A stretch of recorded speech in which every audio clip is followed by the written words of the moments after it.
Tonight, you'll probably tell at least one lie. Not a dramatic, movie-style deception, just a small white one. You tell your coworker you're fine when you're not. You tell your friend their new haircut looks great. You tell your mother you'll call soon, even though you know you won't. You don't even notice yourself doing it. It's automatic. It's so ordinary that you've probably never stopped to ask the real question. Why do you lie? And more importantly, why can't you stop? The answer will surprise you. Because lying isn't a moral failure. It's a biological achievement. It's one of the things that makes you human. Your brain is a prediction machine. Every second, it's scanning your environment, modeling other people's thoughts, trying to anticipate what will happen next. This is called theory of mind.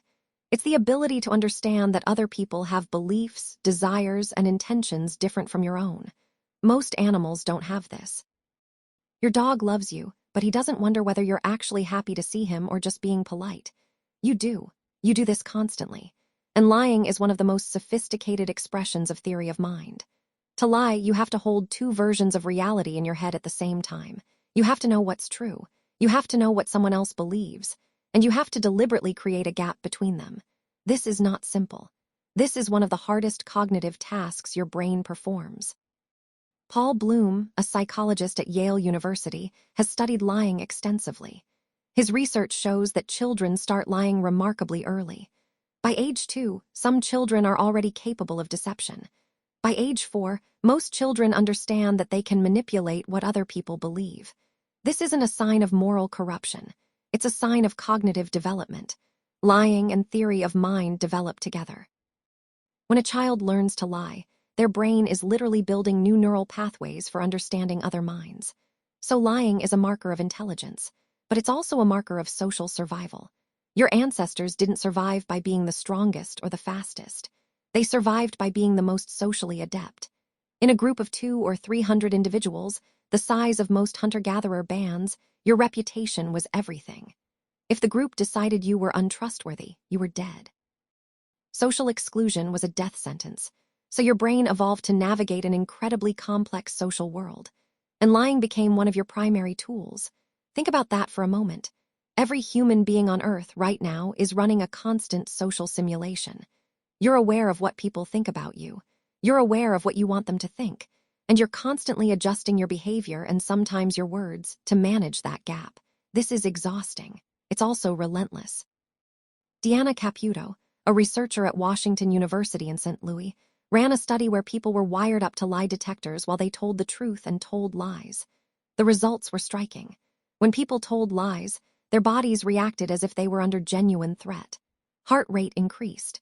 Skin conductance changed. Brain activity shifted into areas associated with conflict monitoring and emotional regulation. Your body doesn't know the difference between a social threat and a physical threat. To your nervous system, the risk of being caught lying is the same kind of danger your ancestors faced when a predator was watching them. This is why lying feels stressful. It's not because you're a bad person. It's because your brain is running an elaborate threat assessment in real time. You're calculating whether your story holds up. You're monitoring the other person's facial expressions for signs of doubt. You're rehearsing your next sentence before you've even finished the last one.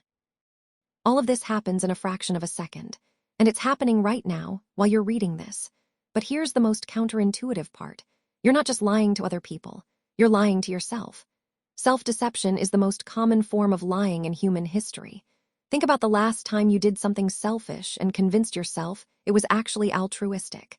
Think about the last time you made a mistake and blamed it on circumstances beyond your control. Your brain is constantly rewriting your personal narrative to make you look better. This isn't vanity. It's psychological self-defense. Robin Dunbar, the anthropologist famous for his work on social groups and the cognitive limits of human relationships, argued that gossip, and by extension, deception, was a key factor in the evolution of the human brain. He called it the social brain hypothesis. The larger your social group, the more complex your social calculations, and the bigger your brain had to become to manage it all. According to Dunbar, the human brain grew not because you were solving physical problems, finding food, building shelter, but because you were solving social problems. Who can you trust? Who's lying to whom? Who's plotting against whom? This is a radical reframe. Everything you think about human intelligence, art, science, philosophy, technology, was built on top of a foundation of social maneuvering. You learned to think because you had to keep track of who was lying to whom. Your brain is a lie detector and a lie generator, running simultaneously, since the moment you were old enough to understand that other people have thoughts you can't directly access. And this capacity didn't disappear when you left the savannah. It's embedded in your nervous system. Every time you send a text message and immediately wonder how it will be interpreted, you're running the same ancient social simulation. Every time you rehearse a conversation in the shower, you're doing what your ancestors did around the fire, managing impressions, testing strategies, preparing for social contingencies. There's a particular brain region called the right temporoparietal junction that lights up when you're thinking about what another person is thinking. It's one of the core structures involved in theory of mind, and it's also one of the structures most active when you're lying. Your brain literally needs this region to construct a false reality and maintain it in someone else's mind. When this area is damaged, people lose the ability to lie. They become pathologically honest, not because they're virtuous, because they can't model what the other person believes. They can't separate their own knowledge from someone else's. They're trapped inside their own mind, unable to imagine a different perspective. This is the power and the danger of deception. It's not a choice you make. It's a cognitive process you undergo. And once it's underway, your brain treats the lie as if it were real.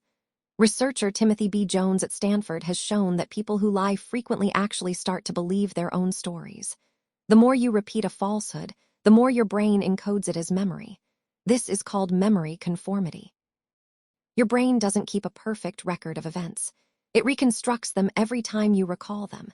And if you've told a distorted version of an event multiple times, your brain will eventually rewrite the original memory to match the lie. You forget what actually happened. You remember what you told everyone else happened. This is why the most convincing liars are often the ones who believe their own deception the most. They're not calculating. They're not performing. They've genuinely rewritten their own history. And this happens to ordinary people doing ordinary things every single day. So what does this mean for you? It means that lying isn't a flaw in your character. It's a feature of your cognition. It's the price you pay for having a brain complex enough to understand other minds. Every time you tell a white lie, you're exercising the same neural machinery that allowed your ancestors to navigate coalitions of 200 individuals, track alliances and betrayals, and survive in a world where social reputation was your only real currency. The next time you catch yourself lying, don't judge yourself harshly. Don't think of it as a moral failing. Think of it as proof that your brain is doing exactly what it evolved to do. You are a social animal with a mind capable of modeling other minds. That's rare in the history of life on this planet. Most creatures live in a world of direct perception. They see what is. They react to what is. You live in a world of possibilities, interpretations, and alternative realities. You can imagine what someone else thinks, what they might believe, what they might do. And you can shape those beliefs with your words. That's a tremendous power. It's also a tremendous responsibility. Because you're not just lying to other people. You're lying to yourself. And the lies you tell yourself become the truths you live by.